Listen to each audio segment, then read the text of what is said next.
Welcome to my video on using the Euler's method to approximate pointwise solutions to a differential equation that otherwise you can't find a solution for. Now, in Module 2, we encountered a lot of first-order differential equations in which you learned a lot of different techniques of solving them. But there are differential equations that are quite simple, are still into the desired y prime is equal to f of xy format. But they're nonlinear, so you can't solve them. Something like y prime is equal to, I don't know, x minus y squared or something, which is like you're unable to solve. So what do you do when you have differential equations you can't solve for, and they, of course, given that it's a first-order differential equation, and the derivative term could be explicitly written in terms of a function of two variables. Only for that case, and mind you, again, that is the only type of a differential equation you could solve using Euler's method for us. So if my differential equation looks like that, and I cannot find a solution basically using the separable method or the exact or the linear or the substitution or whatever method you have, you must either use direction fields or use some kind of a numerical algorithm for you to be able to find pointwise solutions. Now, the direction field will give you the solution and a feel for what the solution looks like, and obviously whether the solution exists or not. But sometimes you're not interested to see what the solution looks like. Sometimes you're just interested, say, given a differential equation, I want to know what y of 2.5 is, let's say. So you want to know what the value of the solution to that differential equation is at 2.5. This could be a projectile motion, and you're interested to find out what happens or what's the height of the projectile after 2.5 seconds or 2.5 minutes. It could be a chemical reaction in which you want to know what the outcome is after 2.5 minutes of this chemical reaction, or it could be a finance problem. So the reason is irrelevant, but there is a need for you to be able to find y of 2.5. And if you cannot find y by directly analytically solving that differential equation, then there must be some kind of a numerical way of trying to approximate the value of y of 2.5 instead of basically, if you had the solution, you could have just plugged it in and figure it out. Now, Euler, as you can see, our friend right here, came up with these interesting equations, and it's ironic that Euler, if you believe it, Euler never actually used this method to solve anything. Euler's primary objective to do this analysis was basically to try to figure out whether the solution to a differential equation exists or not. So Euler actually used his own method for it to determine the existence of solution, not to actually find an answer. Quite interesting. A few hundred years later, we're actually using his method not for what he did with it, but what we're using it to find pointwise solution. And as you've been told, Euler's method is pretty basic, and given if the solution is like exponential and it grows pretty fast, then you're going to expect to get huge errors for Euler's method. If the solution is like has a linear growth and it's a very simple solution, then Euler method could approximate it pretty okay. But if the solution is some kind of an exponential or either the x squared or something that grows very fast, then Euler's method won't catch up to it, so your approximations will be way far apart. So if the function is nice, if the solution is nice, basically if the Euler method produces, I'm just going to throw something out there, if the Euler method is going to produce for y of 2.5, I don't know, 0.893, and if the solution is nice, and this is, I'm going to call y Euler, but if you actually had the exact solution for 2.5, if the solution is pretty nice and like not really growing exponentially, let's say your solution will be like 1.3. So there's not a whole lot of difference between 0.9 and 1.3. So Euler's method could approximate the actual solution pretty okay. But if the solution has exponential growth, or it's in sort of a radical behaving function, then if your Euler's method produces, let's say for y of 2.5, like a 1.7 as an answer, then the exact solution would produce some like, I don't know, 87 or something. So it'd be a huge difference between what Euler produces and what the exact solution produces, and you have a huge error here. So Euler's method is okay for functions, for differential equations that have solutions that are not sort of behaving erratically, and they have a pretty linear growth to them. Anything else, you're going to end up with like huge errors. Now, let me erase this. I just wanted to show you what that is. Now, Euler's method, to be honest with you, is quite simple if you don't go after the theory and that's where it comes from, because as you could tell, you have some kind of a step size, h, could be 0.1, 0.01, 0.05, 0.5. Obviously, from calculus, you remember from Riemann sums that the smaller the h, the better the approximation. So you basically start with an initial condition. You've given a y prime is equal to f of xy. And you have some kind of an initial condition given to you, y of x naught equals y naught. And you have some kind of a step size given to you. Now these three are a must. So you obviously have to be given the differential equation explicitly in terms of f of x and y. You have to be given an initial condition, and you also have to be given a step size. So once you have that, then you could start with your x naught as your first x, and just looking at this formula here, then your next x will be x1, will be x naught plus 0.5. So it'll be x naught plus 0.5, whatever h is. Your x2 will be, x1 plus h. Your x3 will be x2 plus h, and so on and so forth. And your y, if you look at the y equation, and you notice here, yn plus 1 is equal to yn plus h f of x and yn. So every step is calculated based on its previous step information. So if I write it here on the side, if n is equal to 0, y1 will be y0 plus h f of x0, y0. And you have x naught, you have y naught, you have h, you have y naught. So you see, you could find y1, you could find the first approximation. y2 is written as y1 plus h f of x1, y1.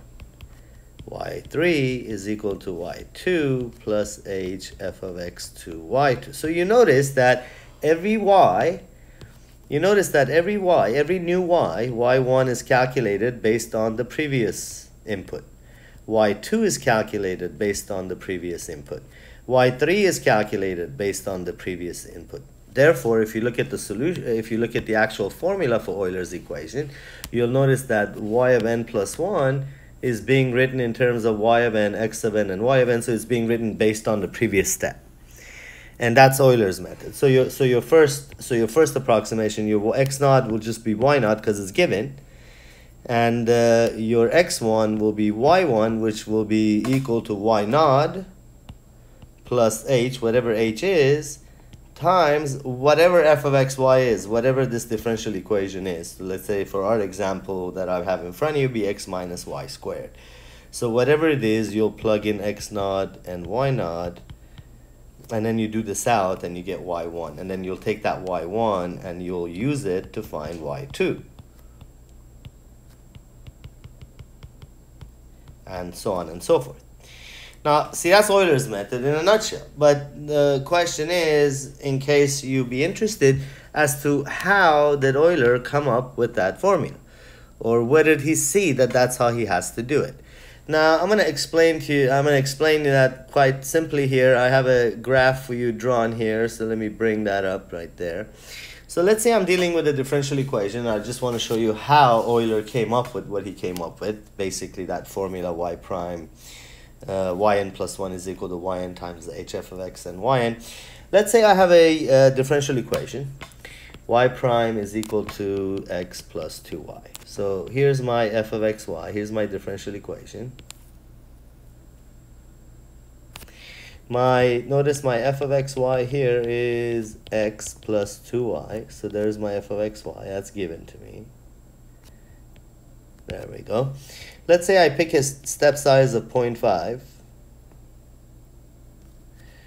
And let's say my initial conditions are y of 0 equals 1. So my initial condition has y of 0 equals 1.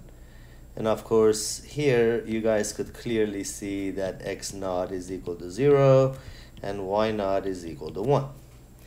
So there's my initial condition. So I'm ready to go, and I'm ready to find, and what we're trying to find, and I'm going to stick to that, is y of 2.5. So I need to find y of 2.5. Okay, and I have everything else given to me, so let's see how we're going to do it. Now, what did Euler do? Well, Euler started with his initial condition, his initial point, y of 0 equals 1. So Euler started with that. Now, since that's 20 here, they've put 1, so that's 1. They've drawn it a little lower to scale, but whatever. So that's 1. Now, your next point is, say, half a unit later, or because h is 0.5. So your next point is here. So if that's x naught, this is going to be my x1. So my x1 will be x naught plus 0.5. And since x naught is 0, x1 will just be 0.5. So now what I need to do is ultimately, and by the way, this is my actual solution curve. So that's the actual solution curve y of x. So if we were to actually solve this differential equation, this is how the solution curve would look like. Now, that's y of x. So if I say, what's y of x1, because that's what I'm trying to find next, well, y of x1 is, if you just project this up, that's y of x1. But unfortunately, recall that you don't have an equation for the solution. That's the whole thing, because if you had the solution, then why bother with all of this? Just plug in whatever you want and I'll give you an answer. So the thing is, you do not know what y of x is. And how do you figure out what the value of the function is at x1 if you don't know what y is and you have nowhere to plug it into? So I'm going to blow this up a little bit for you right there. So I want to show you how that works out. So this is what Euler did. It's very, very interesting, and it's like a smart concept. Well, Euler realized that at this point here, he could have drawn the tangent line to this point, to the curve.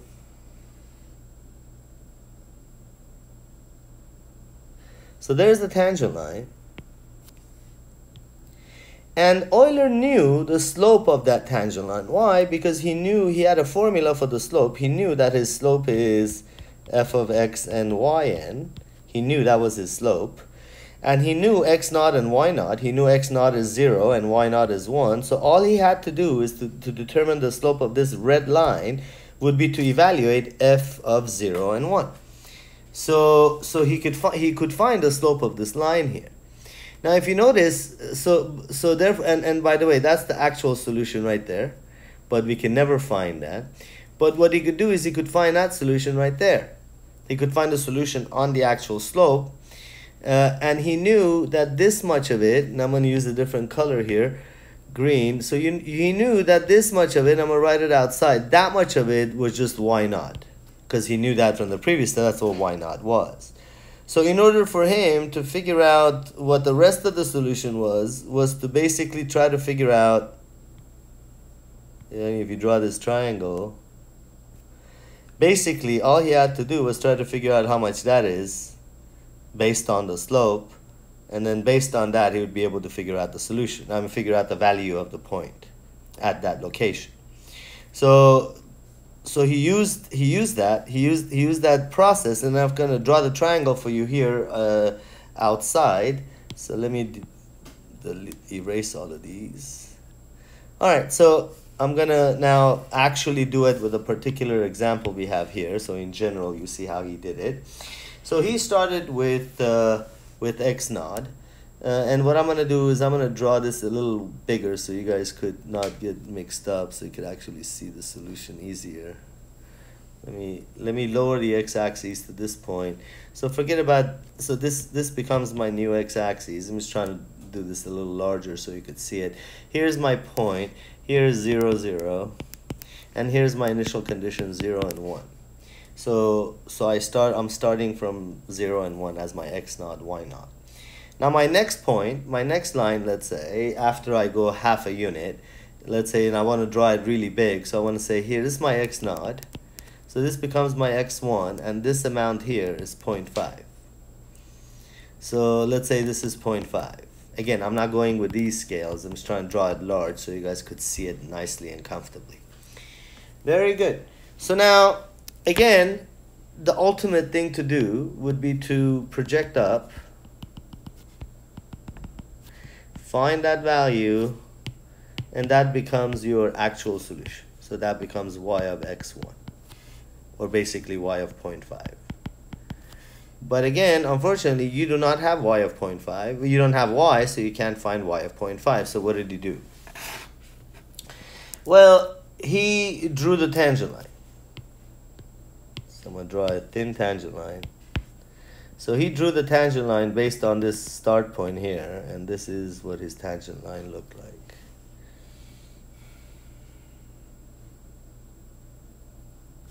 So that's what the tangent line looked like for him. So now what he knew was, he knew this is what he has to find. That's the actual solution.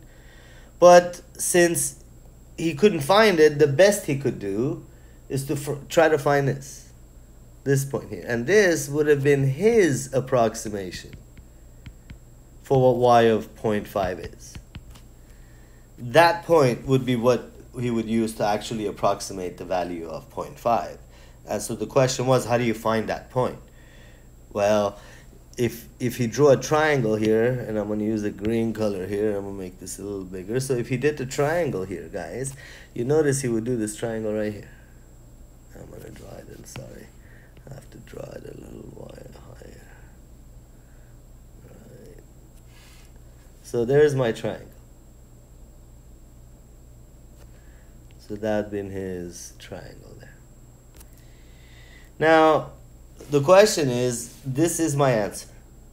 Please pay attention here. I'm going to see what color I have to use. So let's use yellow, and I'm going to make it a little thicker. So this is the solution, all that. That's the Euler approximated amount, y for 0.5. Now, how much of it do you have? Well, you got up to here, up to here, this much of it, and it's very small. That much of it is y naught. And then, so obviously, what's left for you to find is try to find how much that is. Well, remember, what's the slope? The slope is rise over run, right? Now, what's the run? The run here is my h, which is 0.5. The rise, which is that second part of that yellow segment, which is what we're trying to find, because if I knew that rise, and I know this much is y naught already, so if I knew the question mark, then I knew my new position for y of 0.5, it would have been y naught plus the question mark. That would have been the value that Euler would have given you in evaluation of the first y at 0.5. Well, how would I find the question mark? Well, the question mark is easy to find because remember, you have the slope of this red line. You have the slope of that red line. The slope of that red line is what? It's just f of x naught y naught, because that's the slope function. Well, if that's the case, what's the slope? The slope is rise, which is my question mark, over run, which is 0.5, which is my h. And if I cross multiply, my question mark becomes h, f of x naught y naught. So that additional yellow segment that I labeled as question mark, this one here, is that. And this part of it here that you started with from the past, that part is y naught. So my new y, known as y1, equals, as you could see, y naught, that line segment there, plus this additional line segment, which we calculated, is h times f of x naught y naught. And oh my god, there's Euler's method. So if I make this a little smaller, there's the Euler's method. So that's how he came up with that concept of ym plus 1 equals ym, because he always was dealing with a triangle like that. And he could always figure out what the solution is. And then the second point was he came here, and then he drew another tangent line there. And then he went to his next x, another half a unit later. And if he connected it here, so you see, this would have been his exact solution, you see. This would have been the exact solution for y of x2. But he doesn't have the y function. He only has this line to work with. So that's his approximated solution. This is Euler's y at x2. So you see how much error there is? It's because the solution has exponential growth. You see how it's growing faster? If the solution was just going linearly, the error would not have been that much. But even though Euler adjusts by changing the slope, it gets closer to the solution. That stays close to the solution. But if the solution grows exponentially, it just becomes difficult to approximate, to end up with good approximation. And at that point, it does the same thing as well. he draws the slope. Because remember, again, his y2 got the triangle again going, so his y2 again is, he could easily find y1 plus that additional h times f of x1, y1 this time, and then plus y1 from the previous step. So, and that's how he proceeds. So that's how Euler ended up with this equation here. So let me actually give you an actual example, and let's just drive through it for you guys to see. That was the theory of it. They usually don't do it, but I just wanted you guys to see how he came up with it. So let's try to solve this together. I'm gonna write it one more time. Y prime is equal to x plus 2y. My initial conditions is y of x0 equals y0, which means y of 0 equals 1 for us in this example. So y of 0 is equal to 1. My step size is 0.5. My f of xy, my slope function, is x plus 2y. So I'm going to start my, and let me just write the Euler's formula here. Yn plus 1 is equal to yn times h times f of x and yn. So my x naught is equal to 0, and my y naught is equal to 1. So that's a given initial condition. Now what's my next x? My next x is x1. x1 is 0 plus 0.5. So my x1 is 0.5. So I'm moving on to the next x. Let's calculate the next y. Now, what is it I'm trying to find, guys? I'm trying to find y of 2.5. Don't forget, that's the question. Because it's a good idea not to forget what the question says. So there's your question. That's what you're trying to find. And I can even highlight it. That's what you're trying to find. You're trying to approximate y of 2.5. Because, again, you don't have the y function. If you did, you'd have just evaluated it. Now, how would I find the next y, which is y1, y of x1, which is y of 0.5. Sorry, it's called y of x1. Y1, which is the same thing as y of x1, which is the same thing as y of 0.5. Now, what is that? That's y1 is going to be y naught, which is 1, plus h, which is 0.5, times f of x naught y naught, given that f of xy is x plus 2y. So it'll be 0 plus 2 times 1, because so this is my x naught, this is my y naught. And that's what you get. So if you evaluate that, you're going to get 2. Right now, you guys should check these calculations yourself. This is just arithmetic. Now, x2 is, again, half a unit past x1, so x2 is 1. So y2, which is y of x2, which is y of x2, which is y of 1, that y is equal to, so y2 is equal to y1, but what's y1? y1 is 2. That's what y1 is. Plus, again, 0.5, the h doesn't change. Again, f of, but this time not x naught, y naught. This time you use x1 and y1. Next, use the next level. So x plus 2y, you're going to use 0.5 for x now, plus 2 times the new y, previous y, which is 2, not 1 anymore. And if you do that, you just get 2. So you get you just get, you put 1, you get 2 in there. Actually, if I put 1 in there, I'm going to get, sorry, I'm going to get 4.25, guys, what I'm going to get. You get 2 in the previous step. So you could do the calculations here. You could see that's what you get. 2 times 2 is 4, 4.5 times half plus 2, you get 4.25. So that's your second y. Now we go to the next one. x3 is equal to 1.5, so half a unit later. So you go to y3. Which is y of x3, which is y of 1.5. That y3 is equal to y2. y2 is 4.25 plus 0.5, which is h, times f of xy. f of xy is x plus 2y. The previous x is 1. The previous y is 4.25. And that's your y3, or basically y of 1.5. And if you do that, you get 9.00. You get nice numbers here. So you get 9 as your solution. Now if x4 is 2, then your y4, which is y of x4, which is y of 2, will be equal to, so again, y4 equals y3 plus h, which is 0.5, times f of x3, y3, so it'll be 1.5x plus 2y, but y is 9. So 9 plus 0.5 times 1.5 plus 2.9, and I've done this, get 18.75, so that becomes your next solution for that point. And then ultimately x5, which is 2.5, which is what you're trying to find, so you're trying to find y5, which is y of x5, which is y of 2.5.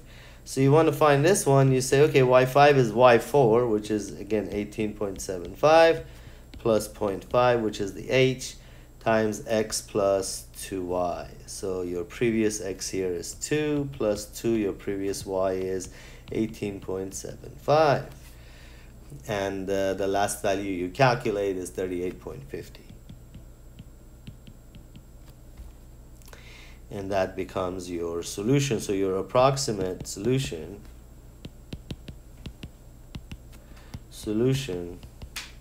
to y of 2.5 is 38.50. And that's my approximation to the value of the solution at 2.5. Now this function grows exponentially. That's my solution. Do you guys really want to know what the actual value of the solution is at 2.5? The actual value, the exact value of, because I know what the exact solution is, the exact value of 2.5, ready, is 184.02. So it's hugely different. So therefore you notice again, if your solutions are exponentially growing, Euler's method is going to produce a horrible approximation. So usually, you know, you want to use Euler's method when the solutions are like normal behaving. So here was a treatment, an example of an Euler's method, and given a step size and an initial condition, how you can go about actually finding. And you notice it's a very simple algebraic process, but you obviously, since it's iterative and it's the same thing over and over again, it's much easier to produce this on a spreadsheet. Thank you.